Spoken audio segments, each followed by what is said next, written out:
반갑습니다. 예. 정책과 비전 포럼의 대표로 있는 성인수입니다. 도시의 변화, 울산의 변화를 도시개발을 중심으로 보면은 1960년대 이때는 이제 울산시가 이제 승격을 하고 울산항도 이제 열리고 울산이 이제 본격적으로 시작이 됐는데 이때 울산공과대학 그리고 예를 들면 제성공화국이 시작이 돼서 도시계획법에 의해서 그 도시의 어떤 그 골격이 좀 갖춰지는데 그 골격이 갖춰지는 것 중에 하나가 이제 이 구획정리 사업이 진행이 됩니다. 구획정리 사업은 기존의 이제 농촌 지역이기 때문에 사람이 살만한 도시가 아니어서 그걸 어떻게 이제 도시화를 만들어야 되는데 실제로 초반에는 여기 빨간색은 이제 민간인들이 한 거고요. 예를 들면 여기 이제 구획정리조합인 빨간색은 이제 일반 주민들, 살던 사람들이 한 거고, 초반에는 그 주민들이 재력이 없기 때문에 시에서 이런 마을들을 이제 일종의 이제 구획정리를 하는 거죠. 그 뒤에 이제 70년대 와서는 이제 석유화학공단이 이제 제대로 좀 움직이고, 조금씩 민간인들이 이제 이런 옥교동이나 학산동, 또 방구동, 방어진, 진안 이런 데는 이제 민간인들이 이제 자기 땅들을 어떻게 보면 좀 비싸게 좀 할까 해서 나서기 시작을 했고요. 여기 초반에 시에서 시행하던 것들은 여기까지 월봉이나 태화, 방어진까지 하면서 일단 마무리 짓고 그 뒤에는 이제 민간인들이 좀 많이 했다 이런 얘기가 되고요. 그 다음에 이제 울주군청이 이쪽 옥교동, 여기죠? 옥동 쪽으로 이제 옮겨온 것, 그것까지 포함해서 여러 가지 변화가 있지 않았나, 그렇게 생각이 좀 듭니다.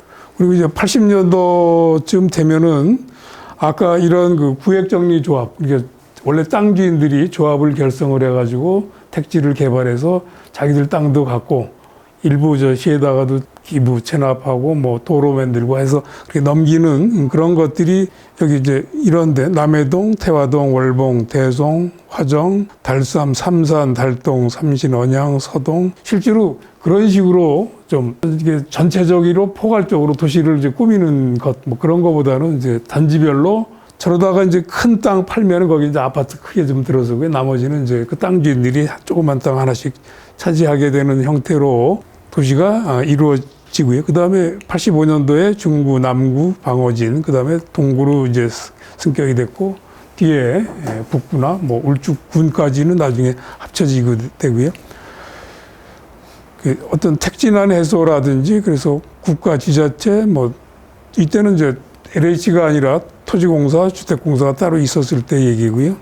문화적으로는 이제 울산예술제 85년도쯤에 울산대학교가 종합대학이 됐고요. KBS 방송국이 생기고 여기에 각 시도별로 도시공사나 광역시는 도시공사고요. 도단위는 이제 개발공사들이 이때 이제 생기기 시작하는데 광역시로 97년도에 승격이 됐고 이때부터는 각 동네별로 민간에서 이제 구획정리 사업을 하기도 하고 그 중에 일부는 시에서 좀 벌린 일도 있습니다만 하여튼 이런 마을들이 많이 생기게 됩니다. 그래서 2000년도 들어와서는 울산발전연구원, 그 다음에 3기, 4기 그런 그 시장님들이 이제 바뀐 모습하고 그때 이제 에코폴리스 선언, 울산역 설치가 이제 도시를 만드는 가장 그 기본적인 변화를 유추해서 이때부터 어떻게 보면은 큰 계획을 세우게 되는데 이 울산도시공사가 사실은 이때 처음 생깁니다. 2007년도에 이제 생기게 되고 항만공사도 만들어졌고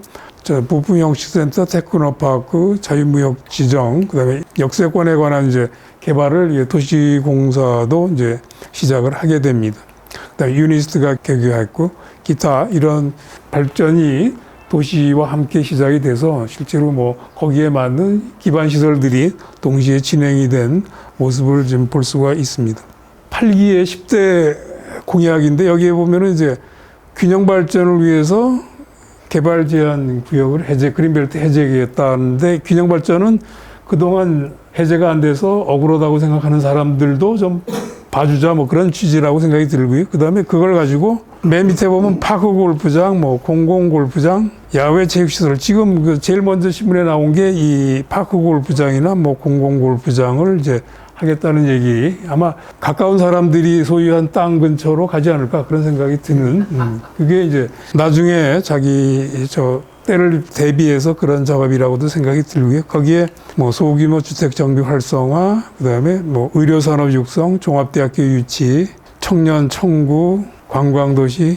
이게 그 사업이죠. 수소 배관을 해가지고 수소 시범도시로서 그 배관 길이가 12.5km, 그다음에 연료전지 설치해서 수소 충전기 4기 설치하고 여기서 연결해가지고 쭉 태화강 밑으로 여기 버스 충전소하고도 명천교 지나서 일로 와가지고 여기에 이제 아파트에도 공급하고 경로당 그다음에 행정복지센터 자동차 문화회관에 그 가스 공급해서 열 처리 전기 처리해가지고 에너지 그다음에 여기 출고사무소에서 직접 주입해서 차를 가지고 여기까지 와서 수소 채우지 않고 바로 공장에서 채워서 보내는 것까지 하고 이 위에 충전소까지 연결해서 12.5km 아까 얘기한 대로 뭐 세계 유례 없는 또 대단한 그런 계획이라고도 생각이 듭니다.